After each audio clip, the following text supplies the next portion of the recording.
जय हिंद मेरे प्यारे बच्चों, आप सभी कैसे होंगे। मैं मानता हूँ आप सभी स्वस्थ होंगे और मस्त होंगे, पढ़ने में व्यस्त होंगे। आपके इस टाइम एग्जाम मतलब आने वाले हैं और प्रैक्टिकल चल रहे होंगे सबके। 10th और 12th वाले बच्चों के, 10th के बच्चों के जो भी मतलब फाइल वगैरह जो भी बनाते हैं 180 मार्क्स का जो होता है 6 सब्जेक्ट का, वो प्रोसेस चल रहा होगा। और जो 12th के जो प्रैक्टिकल होते हैं बायोलॉजी वाले के तीन चार प्रैक्टिकल मतलब एक नैतिक शिक्षा वगैरह का, उसमें मतलब आप बिजी होंगे पूरी तरह इस टाइम। लेकिन पढ़ाई आपकी बिल्कुल मतलब पूरी तरह प्रभावित हो गई होगी, तो इसलिए आप अपनी उस चीज़ को भी ध्यान में रखते हुए अपनी पढ़ाई भी कंटिन्यू रखिए, क्योंकि यही टाइम होता है आप अपनी पढ़ाई को ज़्यादा से ज़्यादा कवर करने के लिए। तो मैं उसी क्रम में एक आपको और इम्पोर्टेंट क्वेश्चन देने वाला हूँ बिलियन चैप्टर का, जो कि बहुत ज़्यादा आता है, मतलब मिल ही जाता है हर बार पेपर में। तो ये लिखा हुआ 1.5 ग्राम यूरिया को 50 ग्राम जल में घोलने पर जल के क्वथनांक में उन्नयन की गणना कीजिए। जल के लिए मोलर उन्नयन स्थान का मान फिक्स होता है 0.52 केल्विन किलोग्राम मोल इनवर्स। ठीक है, तो इसमें हमें फाइंड करना है क्वथनांक में उन्नयन। तो क्वथनांक में उन्नयन क्या होता है? क्वथनांक में उन्नयन होता है, पहले तो उन्नयन का मतलब समझिए। उन्नयन का मतलब होता है किसी चीज का बढ़ जाना, मतलब कम है कम से ज्यादा हो जाना। और क्वथनांक का मतलब होता है किसी ऐसा ताप जो किसी द्रव का वाष्प दाब वायुमंडलीय दाब के क्या है बराबर हो जाए, उसे बोलते हैं हम क्वथनांक। ठीक है, तो यानी कि क्वथनांक जो होता है एक आसान शब्दों में देखा जाए तो जो द्रव होता है वो उसको हम इतना तापते हैं क्योंकि वो वेपर बन के और एनवायरमेंट में मिलने लगे, तो वो क्या कहलाता है? हमारा क्वथनांक कहलाता है। ठीक है, अब हमें उन्नयन निकालना। क्वथनांक उन्नयन का मतलब हो गया हमारा जो जल, जैसे हम एक एग्जाम्पल ले लेते हैं, जब हमारा 100 डिग्री सी पे बॉयल होता है, तो वो 100 डिग्री सी पे बॉयल ना होके उसमें अगर हम कोई भी, जैसे इन्होंने मिलाया यूरिया या कोई भी आवासशील पदार्थ मिला दें, तो वो 100 पे ना उबल के उससे 100 से थोड़ा ऊपर जाकर उबले, उसे हम बोलते हैं क्वथनांक में उन्नयन। ठीक है, तो हम बाद में आपको बताएंगे ये पूरा कैसे निकलता है, लेकिन पहले हम क्वथनांक में उन्नयन फाइंड कर लेते हैं। तो हमें फाइंड करना है क्वथनांक में उन्नयन। ठीक है, और क्या यूरिया मतलब विलय का बिलियन में भार कितना है, इसे स्मॉल डब्ल्यू से लिखते हैं, ये आ गया हमारा 1.5 ग्राम। ठीक है, फिर लिखेंगे जल मतलब विलायक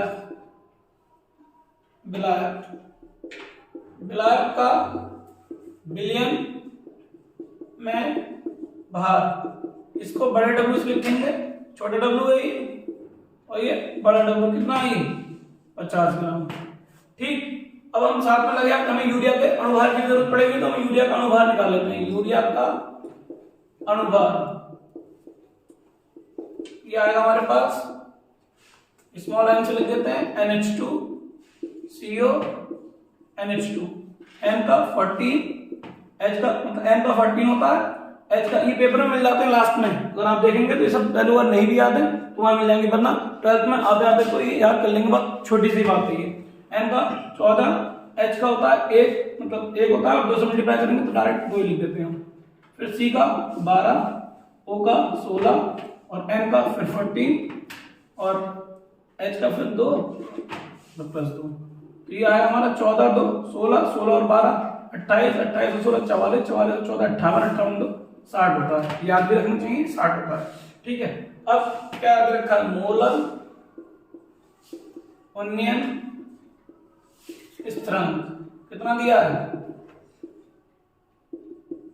0.52 केल्विन किलोग्राम, शॉर्ट में लिख दिया केल्विन किलोग्राम मोल इनवर्स। ठीक है, ये हिंदी में लिखा है, ऐसे भी लिख सकते हैं। अब इसके बाद हमें फाइंड करना है डेल्टा टी की। तो एक सूत्र होता है क्वथनांक में उन्नयन के व्यंजक से, यह आता है डेल्टा टीबी बराबर केवी स्मॉल डब्ल्यू और 1000 अपॉन स्मॉल एम और बड़ा डब्ल्यू।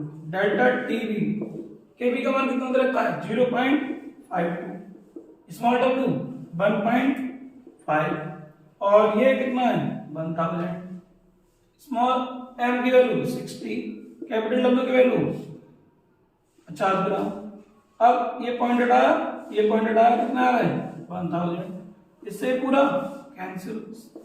फिर दोबारा लिख लेते हैं 52, 15 और 60, 4 अंदर का 4 बार पहाड़ा, 15 चौका 60, 4 से 52 कट गया 13 बार में, मतलब 13 चौका 52। तो डेल्टा टी भी हमारे पास आ गया, कितना आ गया, यहाँ बचा 13, नीचे बचा 50। अभी कट नहीं सकते तो हम इनको डिवाइड कर लेते हैं थोड़ा। 50 यहाँ लिखा, 13 तो पॉइंट लगाया 0, 50 से 50 दूनी 100 और 30 1 बचा, फिर पॉइंट लगा हुआ, फिर 0। पूरा कट गया, कितना बार में 26। अब ये यहाँ अगर केल्विन दिया है तो यहाँ केल्विन लिख देते हैं, अगर यहाँ डिग्री सी दे रखा होता तो यहाँ डिग्री सी लिख देते हैं। अब इसका क्या होता है, ये कैसा है केल्विन, जैसे किसी इस क्वेश्चन में तो क्वार्टमांक में उन्नयन पूछा है, किसी क्वेश्चन में जल का भी दे देता है कि जल इतने को बोलता है, और कोई विलेन जिसमें मतलब कोई विलेन मिलाया है, उसके बाद विलेन बनने के बाद वो कितने पे बोलता है यहाँ से देता है। तो हम मान लेते हैं जल का तुम्हें पता होता है कितना होता है, दूसरे क्वेश्चन में भी हेल्प करेगा और आपका इसका कॉन्सेप्ट भी समझ में आएगा कि क्या होता है।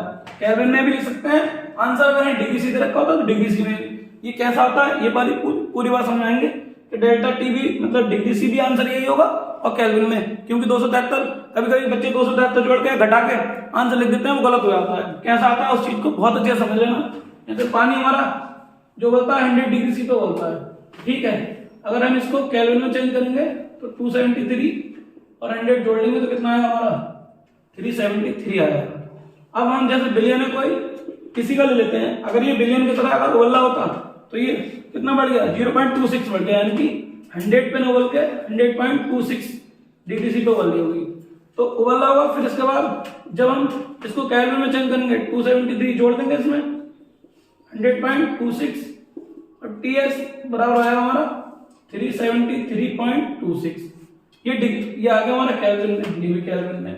इस टाइम डिग्री सी में तो अगर हम निकालेंगे क्या डेल्टा टी भी निकालेंगे, क्या निकालेंगे, जैसे कि डेल्टा टी भी, तो यह हमारे पास बिलियन के उस टेम्परेचर में से ब्लैक का टेम्परेचर माइनस कर देंगे तो यह आएगा हमारे पास कितना 373.26 माइनस 373।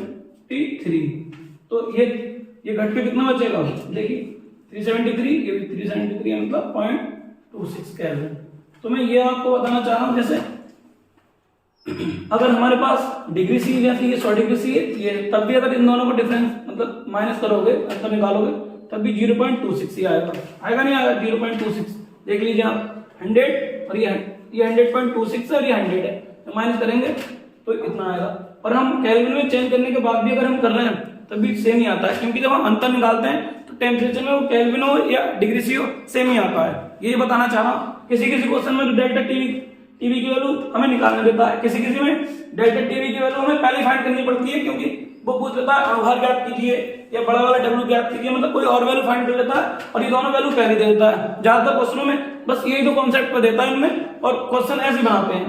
तो हम पहले अगर दोनों का विलय और विलायक दोनों का टेम्परेचर है, विलय और विलयन का दोनों का टेम्परेचर दे रखा है, तो हम पहले ऐसे फाइंड कर लेंगे डेल्टा टी, और फिर अगर हमें एम फाइंड करना है तो यहाँ से एम इधर आएगा, डेल्टा टी की वैल्यू ये निकाल लेंगे। लेकिन इसमें क्या दिया था, केवल क्वार्टमांक में उन्नयन पूछा था, हम क्वार्टमांक में उन्नयन कैसे निकाल लेंगे, इस टाइप से निकाल लेते हैं सिंपल से। और मैंने ये बता दिया, कभी कभी बच्चे यहाँ कंफ्यूज आते हैं कि इसको जैसे ये आया फिर इसको अगर उन्होंने डिग्री सी में दे दिया इसकी वैल्यू तो उसको 273 माइनस कर देते हैं, आंसर गलत हो जाता है। लेकिन अगर हमारे इतना ही कर लेंगे, अगर केल्विन में है तो केल्विन में यहाँ तक, अगर डिग्री सी में दे रखा होता तब हमें चेंज करना पड़ता। ठीक है, तो आप अच्छे से समझिए, बताइए ये बात, मतलब क्वेश्चन कैसा लगा आपको, और आपको जो भी मतलब लगे उसमें कमेंट में लिखिए। फिर अगर हमें लगेगा कि हमें और सुधार करना चाहिए और मेहनत करेंगे और आपको और अच्छी अच्छी चीजें देते रहेंगे।